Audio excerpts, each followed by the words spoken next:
নিউটাউন থাকদাড়িতে রক্তাক্ত অবস্থায় ফুটপাত থেকে উদ্ধার যুবক। ঘটনাস্থলে নিউটাউন থানার পুলিশ। নিউটাউন থেকে সেক্টর 5 যাওয়ার রাস্তার ফুটপাতে যুবককে রক্তাক্ত অবস্থায় দেখে পথ চলতি মানুষ। তারা 100 নম্বরে ডায়াল করে পুলিশকে খবর দেয়। যুবকের নাম উত্তম প্রধান, বাড়ির ঠিকানা জানা যায়নি। ভর সন্ধ্যায় নিউটাউন থেকে সেক্টর 5 যাওয়ার রাস্তায় থাকদাড়ি এলাকায় ফুটপাতের উপর রক্তাক্ত অবস্থায় এক যুবককে পড়ে থাকতে দেখেন পথ চলতি মানুষ। 100 নম্বরে ডায়াল করে পুলিশকে খবর দেওয়া হয়। খবর পেয়ে ঘটনাস্থলে আসে নিউটাউন থানার পুলিশ। রক্তাক্ত আশঙ্কাজনক অবস্থায় যুবককে উদ্ধার করে নিয়ে যাওয়া হয়েছে বিধাননগর মহকুমা হাসপাতালে। সেখানে আশঙ্কাজনক অবস্থায় চিকিৎসাধীন। তবে পুলিশ সূত্রের খবর, মাথায় কোনো ভারী বস্তু দিয়ে আঘাত করা হয়েছে ওই যুবকের। ফুটপাতের ধারে নালায় ফেলার চেষ্টা করা হয়েছিল, এমনটাই স্থানীয় সূত্রের খবর।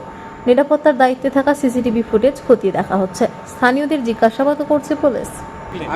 আমি এখানে এসে অনেক লোকের ভিড়ভাট্টা দেখে আমি এখানে নেমে পড়লাম যে কি ব্যাপার দেখতে। তো অ্যাক্সিডেন্ট যদি হতো, আমি ভাবছি অ্যাক্সিডেন্ট হয়েছে। তো এখানে দেখলাম একটা লোক মানে শুয়ে আছে।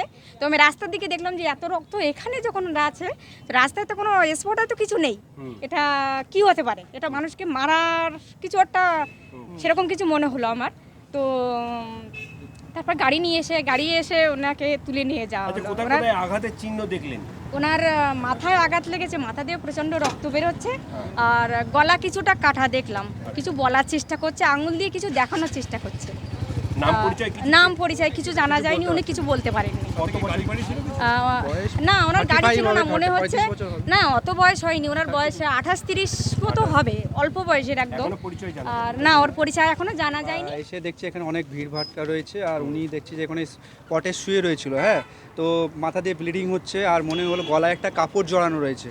তো দেখে মনে হচ্ছে যে কেউ হয়তো ওকে, অ্যাক্সিডেন্ট হলে কি হতো, অ্যাক্সিডেন্ট হলে এখানে আরও অনেকে ছিল, দেখতে পেতো।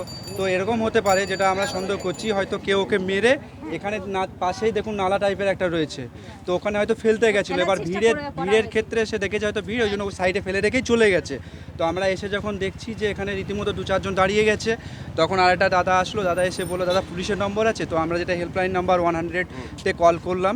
ততক্ষণে কিছুক্ষণ একটা সিভিক ভলেন্টিয়ার দাদা আসলো, এসে এখানে দেখলো। ততক্ষণ 100 নাম্বার যখন কল হচ্ছিল, তখন বললো ভলেন্টিয়ার দাদা যে আছে ওনার হাতে কথা বলতে। তো ওনাকে দিলাম নাম্বারটা, তো উনি কথা বললো। তারপরে অ্যাম্বুলেন্সকে ফোন করা হলো। কিছুক্ষণ পর পুলিশ লেখা একটা লাল গাড়ি আসলো হুইসেল দিয়ে। তো ওখান থেকে দাদারা এসে ওনাকে নিয়ে জাস্ট মনে হয় হসপিটালেই গেছে, মনে হয় এবার কোথায় গেছে। Bureau report, PB news. Dream life hospital, ঠিকানা বর্ধমান রাজ কলেজ মোড়। যে কোনো রকমের চিকিৎসার বিশ্বস্ত প্রতিষ্ঠান ড্রিম লাইফ হসপিটাল খুবই কম খরচে বিশ্বমানের চিকিৎসা প্রদান করে থাকে। উন্নত মানের ওয়ার্ড কেবিন, পরিষ্কার পরিচ্ছন্ন পরিবেশ দ্বারা সুসজ্জিত চিকিৎসা ব্যবস্থা ড্রিম লাইফ হসপিটালে। বিদেশি মেশিন দ্বারা আইসিইউ, অপারেশন থিয়েটার এবং প্যাথোলজি ল্যাব 24 ঘন্টায় নিয়োজিত। এছাড়াও স্বাস্থ্য সাথী কার্ডেও পরিষেবা প্রদান করা হয়। উন্নত মানের পরিষেবা প্রদান করার জন্য আমাদের ডাক্তারবাবু, মেডিকেল স্টাফ এবং সিস্টাররা সকলেই বদ্ধপরিকর। যোগাযোগ করুন 7319525110 অথবা 9734762221 এই নম্বরে।